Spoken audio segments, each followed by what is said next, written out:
Ida Inakti. I'm Annie Winstrup. I'm the Donor Relations Coordinator for Indigenous Nations Poets. It's so great to see everyone today, both familiar names and also new names and faces. Thank you for joining us for our December Fellows reading. Before we begin, I'd like to share just a little bit about Indigenous Nations Poets, our upcoming programming, and then I'll leave you with what you came here for, the wonderful fellows and their reading. So, founded in 2020, Indigenous Nations Poets is a national Indigenous poetry community committed to mentoring emerging writers, nurturing the growth of Indigenous poetic practices, and raising the visibility of all Native writers, past, present, and future. INAPO recognizes the role of poetry in sustaining tribal sovereign nations and Native languages. And the fellows that are reading with us this evening are both from our inaugural fellowship cohort and our second year fellowship cohort. I'm really excited to introduce Tacy Atsidi, who is Dene Navajo. She'll introduce herself a little bit. Yes, ya deshe saniyel in a deshe jene, sena habitin a slant cotton nothing but shichin, the kabahedashe shado hashkalha so dashinale. Thank you, Tacy Chinan. Tacy is also a recipient of the Wisconsin Brittingham Prize for Poetry. Oops, I'm sorry, I just changed my document. Let me pull that back up. Let's see. And other prizes. She holds bachelor's degrees from Brigham Young University and the Institute of American Indian Arts, and an MFA in creative writing from Cornell University. Her work has appeared or is forthcoming in Poetry, Epoch, Kenyon Review Online, Prairie Schooner, the anthology When the Light of the World Was Subdued, Our Songs Came Through, Leavings, and other publications. Her first book is Rain Scald, University of New Mexico Press 2018, and her second book, At Risk, University of Wisconsin Press, published last month in November 2023. Welcome, Tacy. Thank you. I'm excited to be here, and it's great to see everyone with the Indigenous Nations Poets, and thank you everyone for coming out. I'm, like Amy said, I'm really, not Amy, sorry, Annie. Like Annie said, I'm really excited to have my new book out. It's my second book here. And so I'm going to start off reading from the first poem, and I'll give you kind of a couple of poems from each of the sections. A February Snow.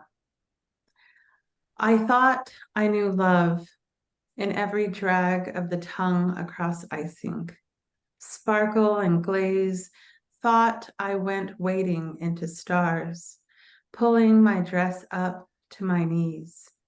I get like this when it precipitates, fall like salt. Muscles in my back tear to the point of floating, bearing flakes. They come heavy now, lacking grace, exposing the weight my collarbones carry. The wind can only lift so much with its song. Snow is a blessing. Its color amplifies silence so you can hear every crunch or offering of self. A sugar cookie wrapped in napkin. Alas, all that's here is a field of snow and a napkin to cleanse my lips of any leftover sweetness. I ate that cookie for days until I fell brittle. It's the time of year when I sink into my armchair, into threads of branches gone bare. It's tough to tell in this scene if it's birth or dying time. All I know is it's the season when wind comes crying, like a baby whose head knocks a pew during the passing of the sacrament. That silence, her long inhale filling with pain.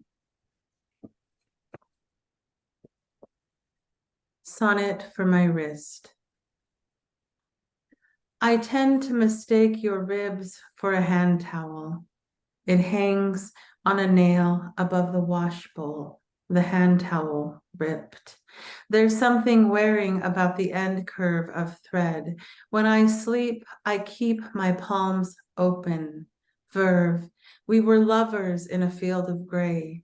In Navajo, we say something rote, all radical when you hurt me something close. Even you laughed.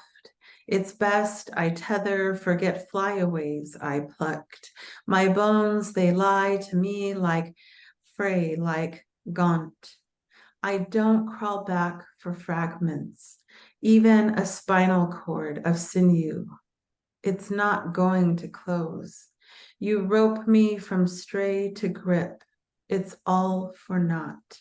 I'm born for my father. Tangle people, our mouths in webs. Tonight my wrists part and you chase my insides until they dangle into pieces.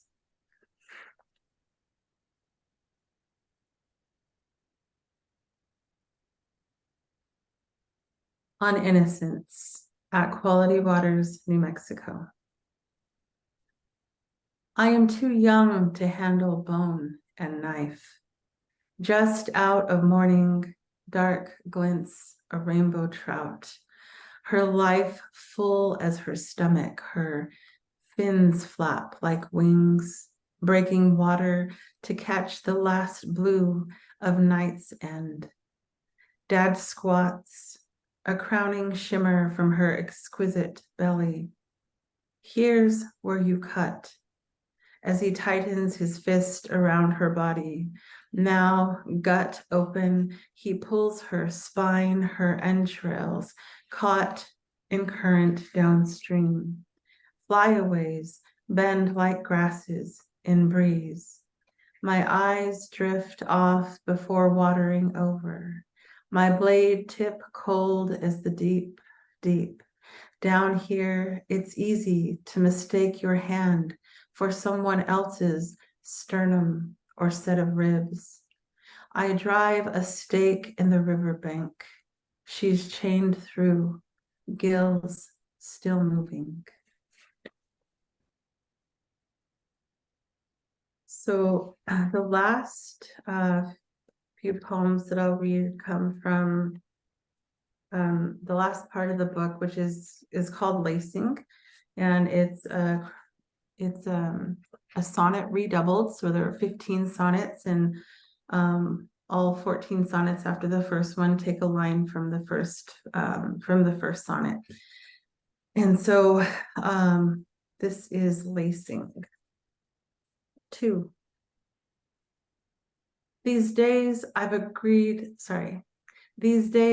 taken to agreeing with everyone. I agreed my cousin shouldn't have worn orange to her father's wedding. I'd rather see it shorn off her body as if she were a woolly one of my sheep. I agreed we should have left everyone waiting in hunger, just to let them ache some. Mourn the sliced neck and belly of a recently worn lamb.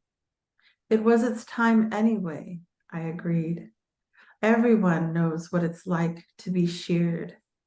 The stubble that follows the shine. We tend to curl like the peeled rind of an orange.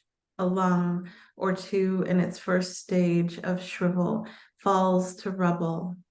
A dry heaving, and that would be me, the girl without any emotion wearing down her tongue.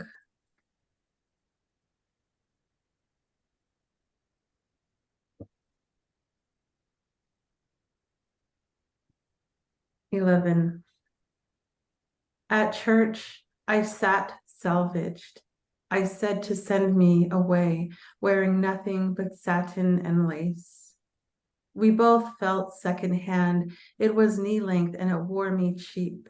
I couldn't embrace the old woman who once wore it, couldn't see my wrists even. And my neck, it was braced up all in lace. The woman next to me says, how beautiful. I say, this beautiful. Then split a hair down the middle. I lied. I made it myself, then stood up to fade through painstaking humiliation. As a child, a girl, I saw through myself to age 82. It was then when I first noticed the aching of my hands, how they were soon to set themselves away. They came and went as if they were lace for the breaking. 13. I was reciting Lord Alfred Tennyson on my back in a canoe, floating the holiest way I knew. So close to ghost and went pale for a moment before finding myself wandering among high pines. I didn't expect to emerge in white already with my heart in his hand, just as normal as a shell rests on my chest. Didn't expect to hand it over so early on, at the boundary of our properties, in a dream in the grasses where he ended and I began. I'm feeling very still. Now that we've crossed over into the pale, where we are soon to thread, soon to embellish, then loop back into each other, braided the way we were taught to approach each other the same way. 14. From the mountainside, we appear to wear each other deep into the road. We appear in the braids of slowed water at our knees, as though prepared for a ritual among the falls. It breaks all around us, lace in its final wear. We nearly swallow ourselves, bear every blue we have to give, until lakes settle in with the stars. We came to see stars wiggle, to wander the unknowing grays and blues until finally our flowing bears our wrists. I wait for you, and see, the stars wait for you. Resting on an altar crochet, we approach the land and sky, kneeling together on that day. Thank you.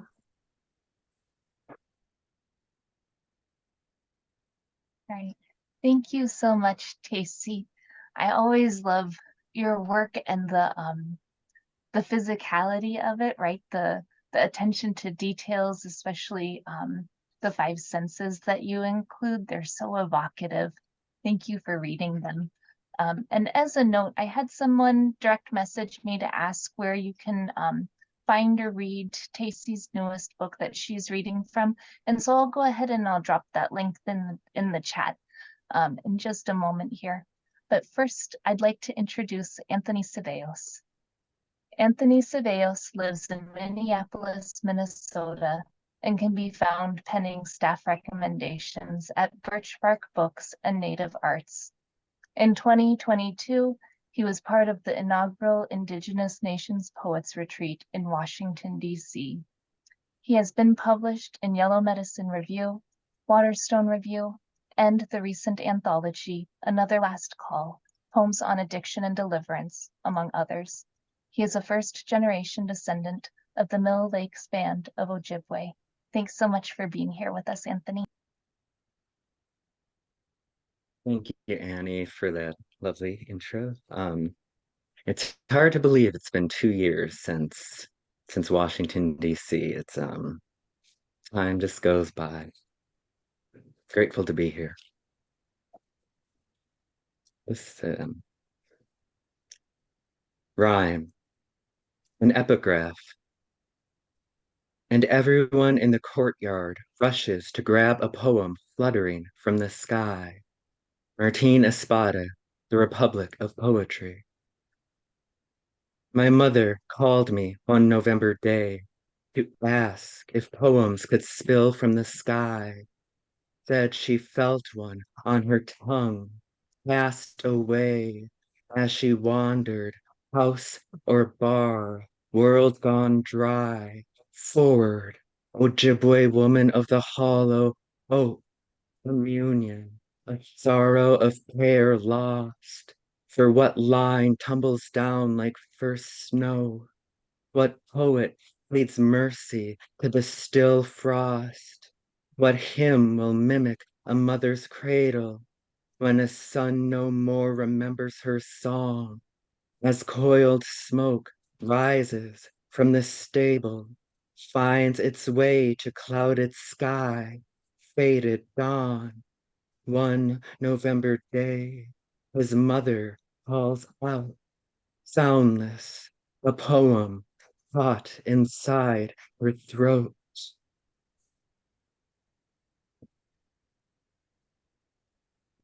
An exhalation. In every sculpted letter, the exorcism of a sound he was too afraid to make. Lonely child of the alcoholic, of the angel cast in stone, her halo of glass and thorn, two disintegrated wings, red salt wept into earth, child of the lightless corner, his mouth closed, his teeth a sealed gate, feeble lock, though his jaw keeps firm. Not a breath of air escapes, not a noise nor utterance of a man, not here, not yet, but the shadow of a boy, little prince of painted dust, a veiled moth shouldn't be, as real to you as angel's ash, a thread of scorched linen. Now close your eyes, sleep. Tomorrow this will fade away as an echo, breath emerges before the flooded vellum, a crest of air to part the lips, a reverent prayer, a poem, every word an exhalation.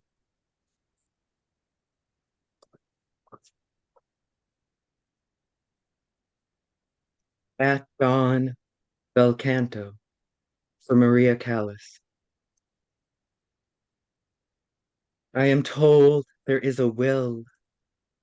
If you listen closely at night, you might hear it sing. And sometimes I imagine the song of Maria Callas, Vise d'arte, Vise d'amore, an aria composed divine, a voice beyond the stave, the edge of my bed ashore as wave overcomes this collection of bone and muscle, blood, skin, and teeth I have known as body. Water reaches for water, and upon the crest there are no butterflies, only the swollen night, breath gone, lungs heavy, sharp with crystal salt. No man waits for the fall. Who waits for me? Blood upon the stage. There is a will. It gives itself away to dawn. It gives itself away to love. I have given myself away to men in hope of love, to mourn in hope to forget. What ruin lays before me? What bell is never rung? And through the fog, a silver ship arrives at dawn, bel canto.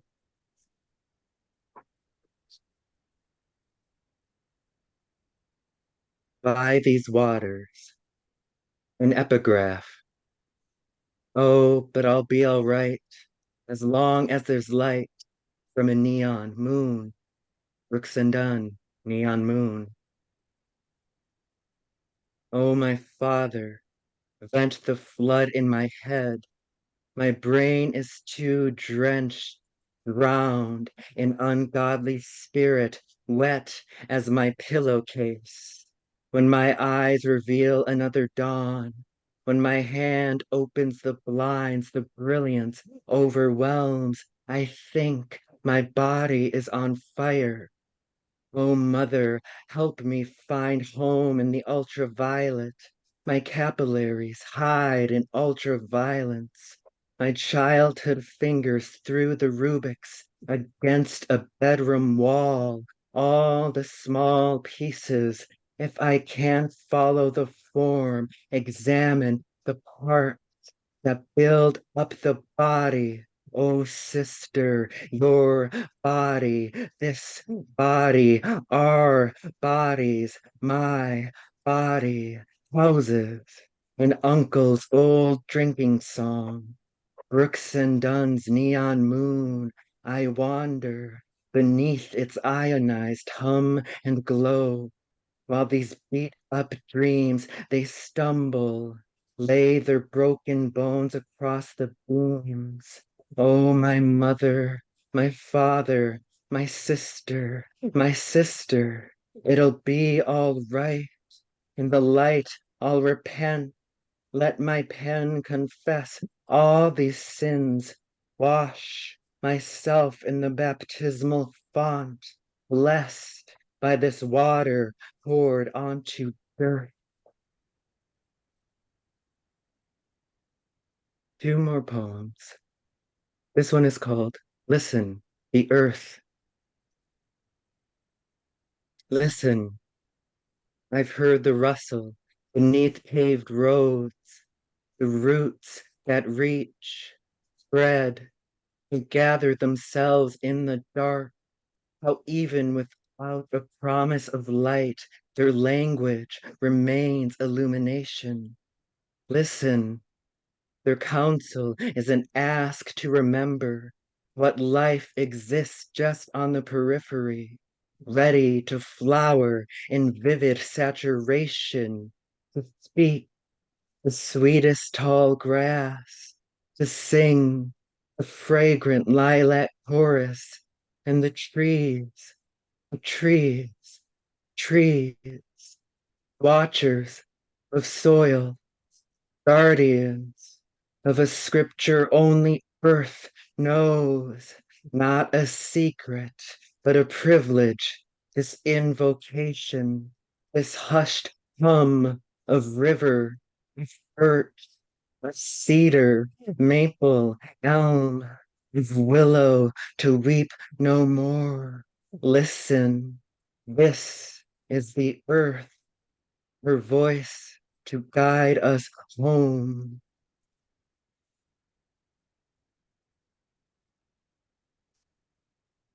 The final poem is called I Sang, I Sang. It came down the road one night. It came over the water, across the sky. It came in a needle. It poured from a bottle. Along the shore, I found a shell, held it in my ears, and yes, I could hear it there. My mother's voice was not her own, but a moth's that sang a tuneless lullaby. It tore the leaves from trees, left them scattered on the cold cement.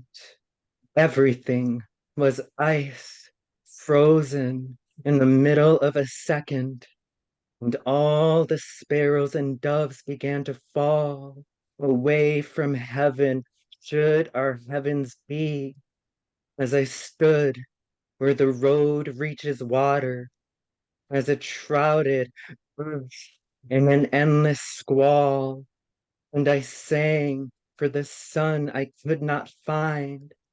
I sang for my mother a gentle lullaby. I sang for the sparrow and the dove.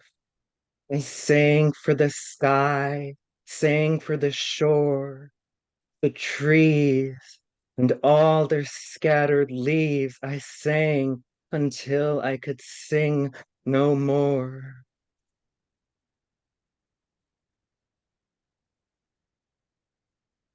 Thank you. Thank you so much, Anthony. I love listening to you read and the attention that you pay to a poem's sonic qualities. it comes through when I read it on the page, but having the chance to hear you perform it is so wonderful. Thanks so much for being here tonight.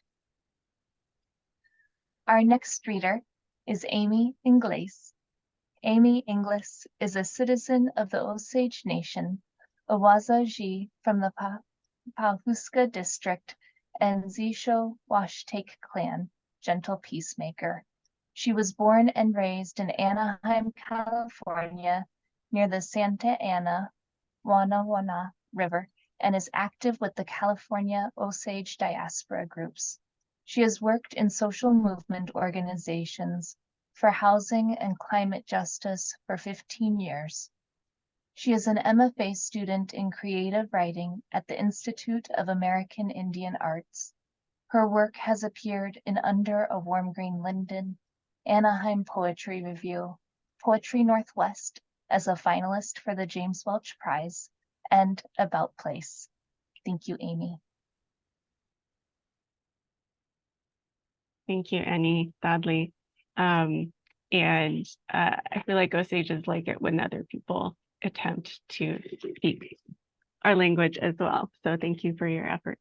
I wanted to start with a poem by another poet first, because Gaza is on my mind daily, and I find it difficult to take up space to speak without honoring the struggle that Palestinian people are going through right now. And so I wanted to read a poem from a Palestinian American poet, Lena Khalaf Tufaha. I probably also got that wrong. It's okay. And in honor of her work and other Palestinian poets are doing right now.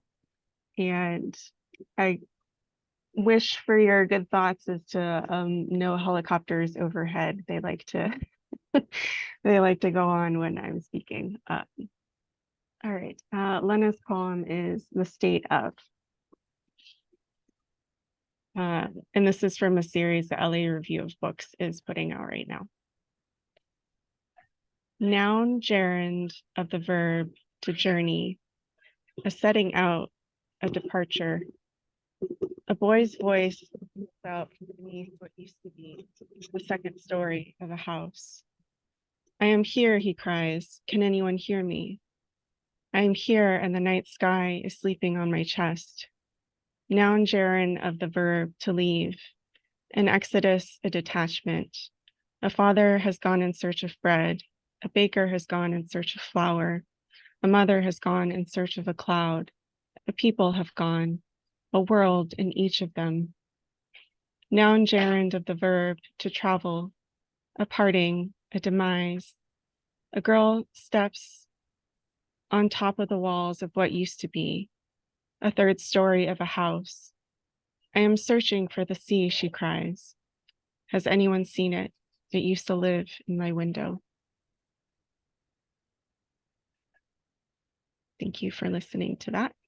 And I will read some of my own poems now. Like Annie mentioned, I am currently at IAIA. I will be in my last semester, fingers crossed, in January. And these poems are probably going to be in my thesis and cannot be seen elsewhere. So I guess this qualifies as new work I am reading to you. Okay. And I chose these in conversation with the other poem. Treaty of 1808. We have long endured instructions to keep the central cord connected. Yesterday is equal to 100 years. My short-term memory is infinite.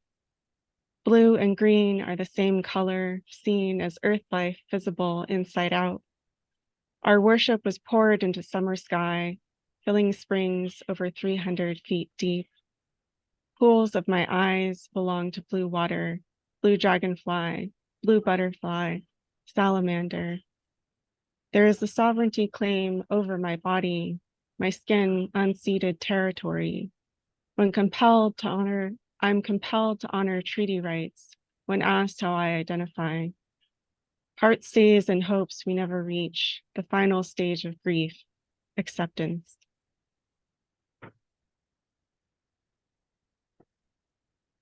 This next one I wanted to read because I started it at the last Inapo retreat this April, when Elise Passion did a workshop on hazals. And if you don't know, the hazal is an Arabic form that I believe often relates to subjects of loss and longing.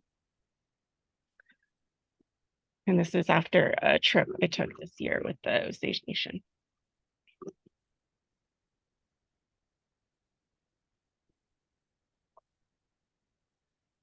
Site visit to Missouri homelands. The Osage archaeologist looks into 30 sets of eyes. We go back where we lived amongst pawpaws, springs, and fitful skies. We go back. A few military staff promised to protect the sacred for us. Plastic swag branded Fort Leonard Wood recycles, lies where we go back. Verdant grass sways under pulsing blue water, and I imagine my heart falling into dark caves counterclockwise as we go back. After our expulsion from Missouri, the settlers looted our graves. A house over our ancestors' bones accidentally set ablaze before we go back.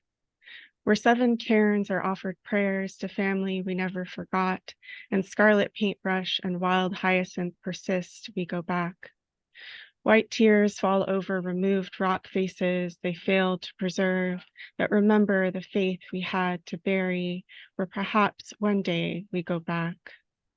Resisting the pull to weep and eulogize, to Oklahoma, California, Texas, Colorado, Washington, and Tennessee, we go back.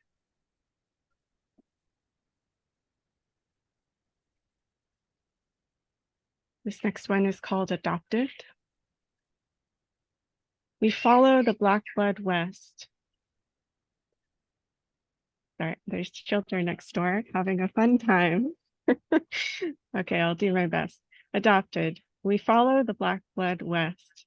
Oil derricks crowd the beach, looming behind families in the sand. Groves of heavy, sober oranges replace the German Catholic vineyards. Protestant oil workers revive the Ku Klux Klan. 1931, oilman Frank Phillips is adopted by the Osage Nation.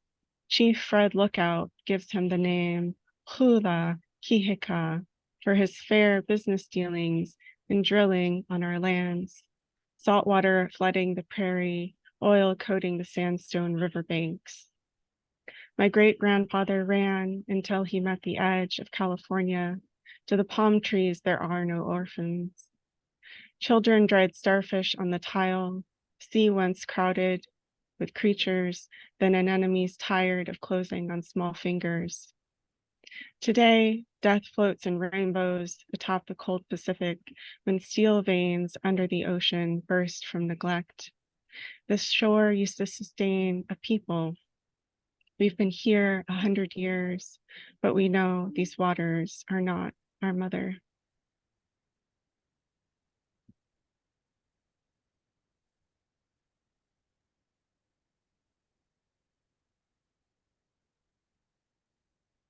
Okay, I think 2 more. I forgot to notice when I started. Do you know how much time I have? You have time for 2 more poems. Great. Thanks, Amy.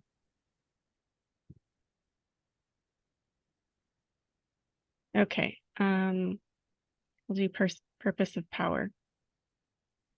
And I'm a language learner for Osage language, so I apologize to anyone now or after if I'm hurting your ears with my pronunciation, but it's good to practice. Purpose of power. My name could be Okonse, Washko, struggles by themselves. Smog hides the mountains I look to for direction. Car is a tomb on wheels, carrying bodies from work to school to home and back. Father's feet plod through the halls. I am safe inside a glow of 2 dimensions, working to place in perfect order a pixelized world. We are meant to be able to escape. Awashka Gombra. I ask for power. Pine needles cascade weight over my body. They say it is healing, but it just traps the heat. The community organizer says, we don't have capacity to absorb anyone new into our organization. They say, we don't know what you could help us with. I assert my credentials. How many dolphins did you save as a toddler, demanding your mother buy the right tuna? The people want the light fixed at the end of the street and the rats living in their apartments killed. They tell me I'm the first person to listen in a long time. There is a promise. Awashka Da'akadi. Together, we'll put all our strength behind it. But I am still looking for someone to match my energy. Now, there isn't a conference room big enough to hold all my dreams or yours. This butcher paper is too thin to carry paint that brings visions to life. I mistook all of this for a people, but it lacked cultural perpetuity. We haven't written struggle songs together.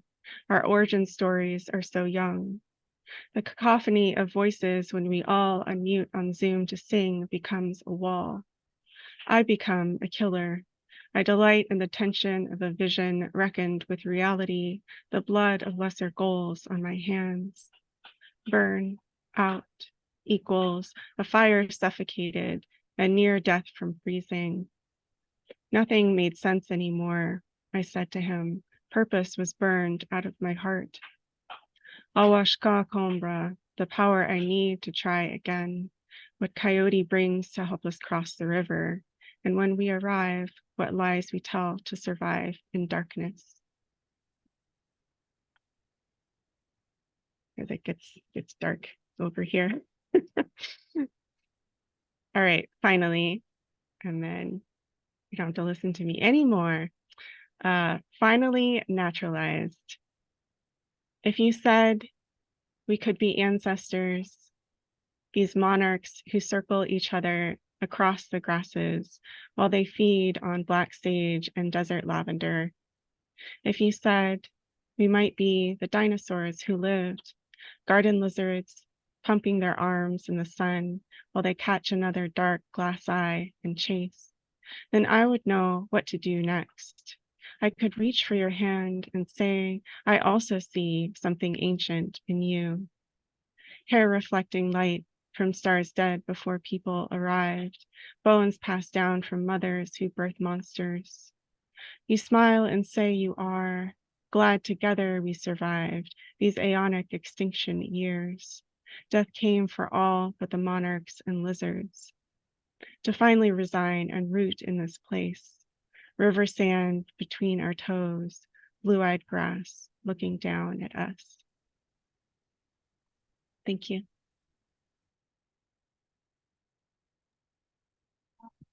Thank you so much, Amy. I love how your work, I hope you already know this, is so willing to engage with questions of power, both on a big scale like capital P politics, but also those really intimate and detailed looks at like interpersonal dynamics and also how people engage with the more than human world. And I so love hearing you read that work and sharing it with us. Thank you. So our final reader tonight is Max Early.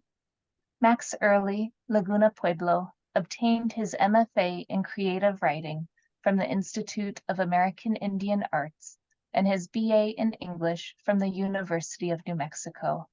His poems are published in Poetry Northwest, Poetry Magazine, Greenlinden Press, and others.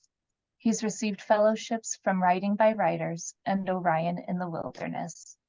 Max is unable to be with us here on Zoom live right now, and so we'll be playing a recording of him reading to us. If you give me just one moment to cue that up, please.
All right. Sorry, I'll restart that. I just received a message that there's no sound. Let me find out what's going on this end. Let's see, let me try resharing it.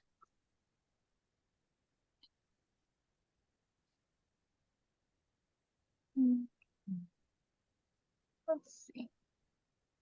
Let's stop and start again.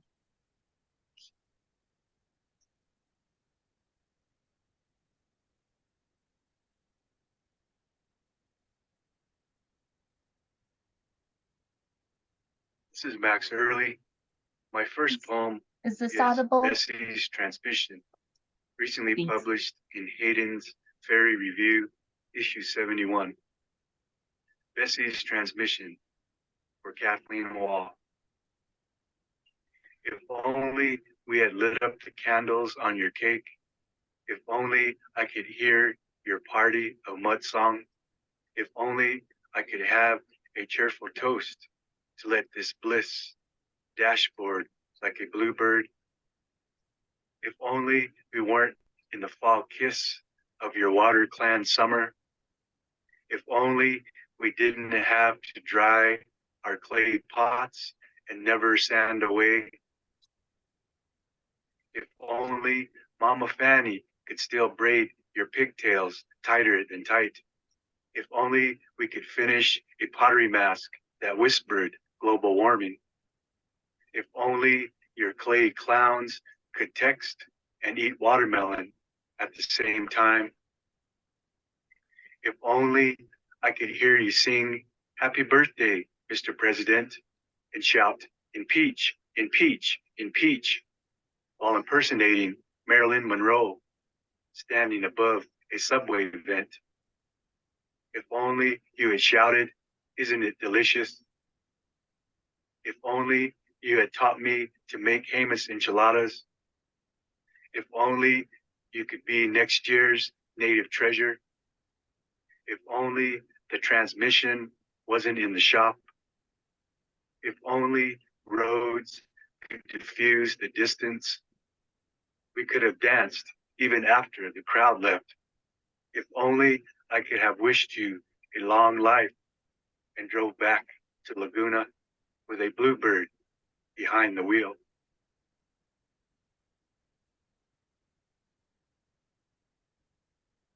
My second poem is Flowers in the Deer's House, published in Grounded in Clay, the Spirit of Pueblo Pottery. Flowers in the Deer's House. Painted black line encircles damp earth Oya, opening a subtle path to skyward realms. As cirrus clouds spiral nearby rainbows. Light and shadow crosshatch distant rains. Sound of shock waves slice like knives. Thunder to arouse Zitrui. The horned water serpent ribbons through winds of red leaves and feathers, while rainbirds stream into dark caverns. Water streaks down a stalactite as she applies a stroke of black paint to the slipped white clay surface. With curves, hooks, and pointed beaks, she bends willow to form a hoop, a drumstick tied with yucca fiber. Sonic voice of water drum ripples as buds of Manadora and Dalia bloom on adobe floors and walls. Outside the house of fluorescence, burnished moon of ancient pursuit, halos night sky, when stellar trail glistens north. Cosmic starflower guides her journey to a trio of bucks standing silent in the deer's home at winter solstice. As she sketches the eyes of the deer, she whispers a blessing of fortuity to enhance her man's chances of game. From mouth to slender neck to mid-body, she paints reddish brown line. to an arrow tipped heart above a belly of Baya. She exhales as she exits the opening of thoughts and prayers infused on clay, prosperous hunt, abundant rain, long life. Unfired masterpiece nestles in her lap. She lays her yucca brush aside to rest and daydreams of her distant relatives. Her fingers roll the silver pearl necklace she wears night and day, a gift from her father when her mother returned to Laguna. In the days of horse and wagon trails, a child of the Zuni Coyote clan, she treasures designs from her father's kin. Into the fired Grand Olla, she pours cascades of blue from bare grass baskets, storing shelled corn for winter sustenance. Delasia's necklace. We enter to sounds of bells. The hall's warmth invokes an imprint of my small self. Standing by my grandparents, their presence I sense in drums and singers' voices. Collective breath of all colors hovers over the leaping herd. Eagle and hawk feathers adorn the deer dancer's rhythmic scent. Forest evergreen, damp earth. Delasia puts her hand in mine. The seated crowd hinders her view. I lift her above the masses, a butterfly beyond reach. Her irises bloom to the choir, and drum beats rumbling nearby snowflakes. I set her among the gold straw flecks, glistening on mud-plastered floor. Her body sways back and forth. She stands on tiptoe to see over the crowd. A charcoal-faced hunter in camouflage shirt and jeans trots towards the small child. He places a coral necklace over her head as she smiles at her new delight. My last poem I'll read is entitled Deer's Breath of Every Color. Winter rises southeast. Deer gnaw withered apples as morning star fades above Indigo Canyon. Concealed in tall feathergrass, mountain lion nestles, his tan body mesmerized like a stone fetish.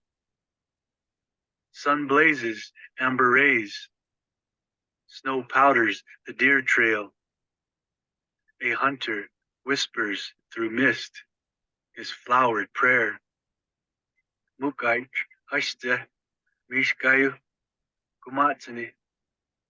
Mountain lion man, it's already morning. Help me.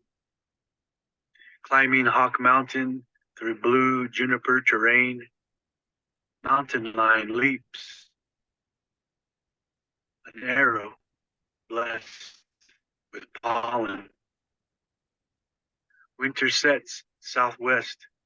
Deer in shadow-tinged purple enters spruce treehouse on his breath of every color. Dawaya Shkunama. Thank you for listening.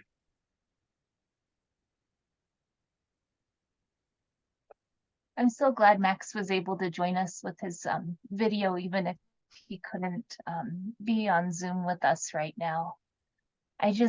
One of the things I enjoy most about his poetry is his eye for how people move through the world, and his attention to detail, to the significance of those gestures. And I'm so glad he shared that with us tonight.